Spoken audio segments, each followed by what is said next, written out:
everyone, welcome back. This is Sierra and it is around 3 p.m.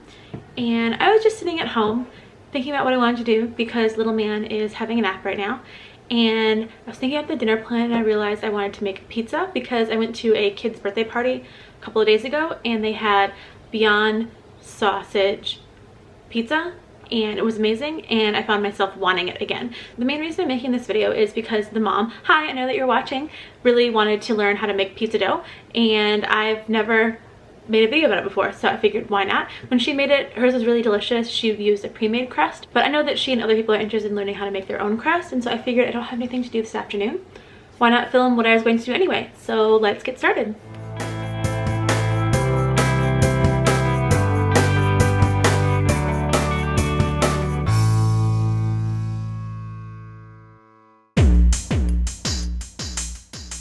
Okay, so first order of business when you start a pizza dough recipe is you're gonna start with a stand mixer bowl. You don't have to use a stand mixer, but I have a stand mixer and I'm lazy and I want to use a stand mixer.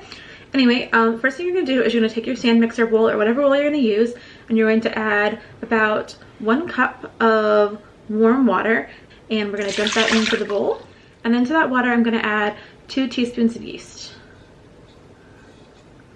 And you're gonna wait just a few minutes for the yeast to bloom. I like to cheat a little bit and kind of get it going. I find that it rises better to add a little bit of sugar. I'm gonna grab that from the pantry. I use, I don't know, like half a teaspoon or so. Just kind of mix it in there. I don't really stir it that much, but just enough to like get it going. And if you guys look really closely, you guys can already see the yeast has gotten started. So, okay, it's been about 5 minutes, and as you guys can see now, the yeast is really well on its way to blooming. And now we're gonna add all of the other ingredients into the bowl and we're gonna mix it in the stand mixer. Next we're gonna add our salt. There is 1 1/4 teaspoons in here. Mine looks a little bit different than like, I guess, your average salt, only because I used it for making some lox earlier, which you bake carrots in it, but the salt is still salt, so figure I might as well use it in a recipe. Next we're gonna add our olive oil. There's 2 tablespoons of olive oil in here. Olive oil is important for pizza dough because it's what's going to give you that really like crispiness to it when it cooks. And then last, and of course like the main ingredient in bread dough of any kind, is flour. I have 3 cups of flour here. I'm just going to put it in there. Woo! Try not to make a massive mess. There we go. And now all we have to do is we need to put it into our stand mixer. All right, I know this is not the absolute best angle for the stand mixer, but this is the best that I can do. So now I'm gonna get the dough hook and I'm gonna start it up. I'm gonna toss it in there and I'm gonna start it up. And I'm gonna need this with my dough hook for about, I would say, 4 to 5 minutes. You basically just want it to be sticking together. If it's sticking in the bottom of the bowl a little bit, that's okay, but you just have to get it started.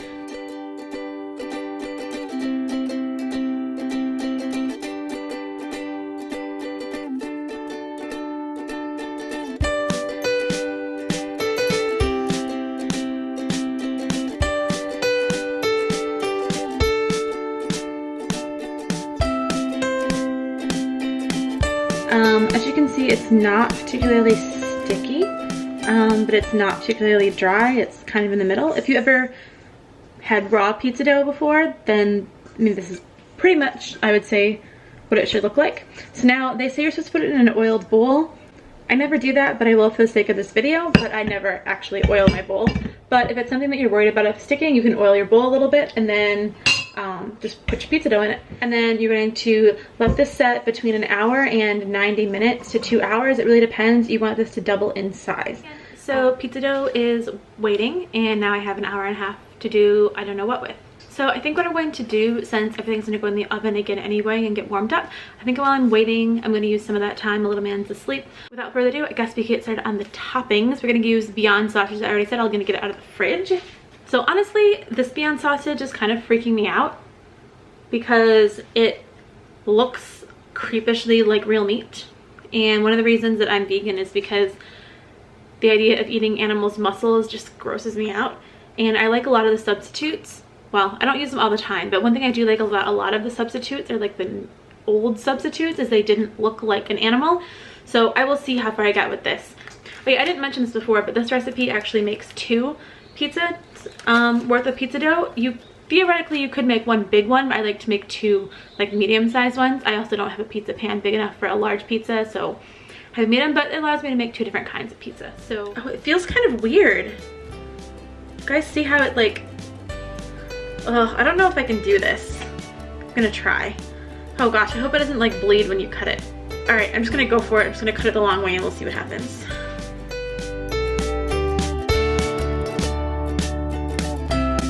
While I'm sitting here chopping, I might as well like talk to you guys while I'm chopping, because I mean, I'm already in the kitchen talking to myself and it's quiet. I might as well talk with you guys. It's been a really long time since I'd had pork, so I honestly don't know if it smells like pork, but it freaks me out that it just like looks a lot like real sausage. But I guess that's the idea, right? Like Beyond was created like to help people get off of animal muscle onto like something that's better for them. And I have read this stuff where they talk about how Beyond Meat is not healthier for you than animal product, but I mean, like if you're gonna be eating sausage, it's mostly fat anyway, so the Beyond sausage has to be less. And I think I've heard that Beyond, a lot of their faux meats have actually more protein per gram, so it's pretty great. And another thing I've heard people talk about that's really interesting is when people are like, I don't know, trying to like diss vegan vegetarians, they would say, well, like if you don't like meat, like why do you want to eat fake meat? It's not about the not wanting to have the thing, it's about not wanting to cause the harm that the thing creates. So if there's a way for you to have all the things that you like without like all of the like suffering, like why wouldn't you? Earthling Ed, he's one of my favorite like activists, because he's just like so chill and he just like kind of tells you how it is. Like he says that when it really comes down to it, like it comes down to what you value, and if sensory pleasure is more important than life, so you're gonna choose taste or life. And no matter what it is, like I feel like life is always gonna be over sensory pleasure. That's just my take on it. I mean, I don't know, I haven't made a why I'm vegan video, but maybe I should. If that's something that you'd like, let me know and I'll think about making it. Alright, I've got my non-stick pan here. It's got some stains on it because it's a year old, but it's clean, it's just old. Now that I think of it, I probably should have diced this smaller, but I'm gonna cook this for about 4 minutes or 5 minutes, even though it says 6 to 7 because it's cut up. And when you buy the crumbles that are frozen, it's about 4 minutes. So that's what I'm gonna do. I'm gonna turn the fan on now. I'm gonna lose audio, but you guys can watch everything.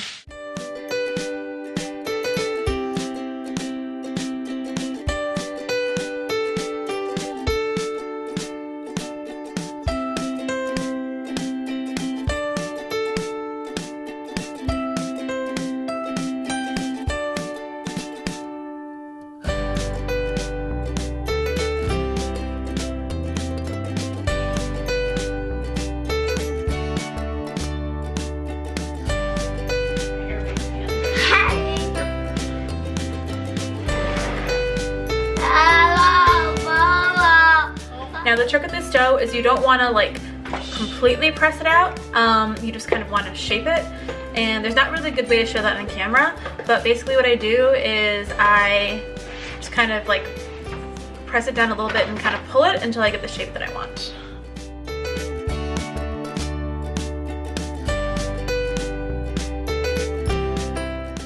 So as you guys can see, I've been working on this now for a few minutes, and you just kind of slowly and gently just keep like pulling and pressing, and if you need to roll it out a little bit you can, but it will affect the thickness of your overall dough.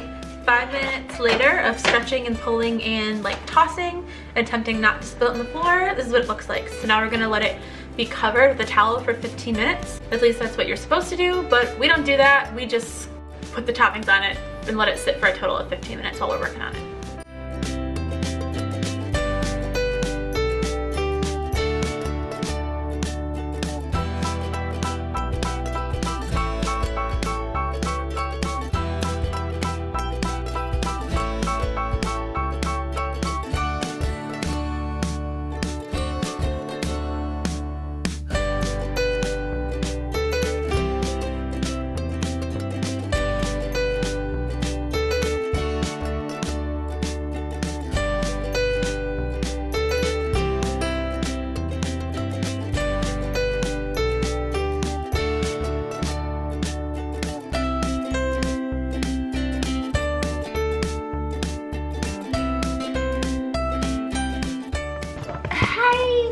You always say hi. Okay, so all of our pizzas are ready. Well, both of our pizzas, and they look beautiful. And so now all we have to do left is we have to wait, which is gonna be awful. We have to preheat the oven to 450, which I already started doing. And ours takes about 15 minutes. And then after that, you're gonna bake this at 450 between 8 and 15 minutes, depending on how thick your crust is. And honestly, I don't actually time it. Well, I time it for about 10 minutes and I just keep checking the crust. And once it's kind of brown on the outside, it's ready. Hi. Hey, are you waiting for pizza? Are you hungry? Oh. Cake? Hey. No, we're having pizza. All right, we made it to the table and we're gonna eat. Yum. Yes, I know, you wanna pray first? Okay, so we are done praying and we are gonna eat this pizza. Yum. I'm so excited, say yum. So if you guys are still watching, thank you guys so much for tuning into our channel, and we hope that you guys liked it, and we hope that you'll like and you'll subscribe, and we'll see you guys in the next one. Thank you guys for watching. Bye. Bye. Oh.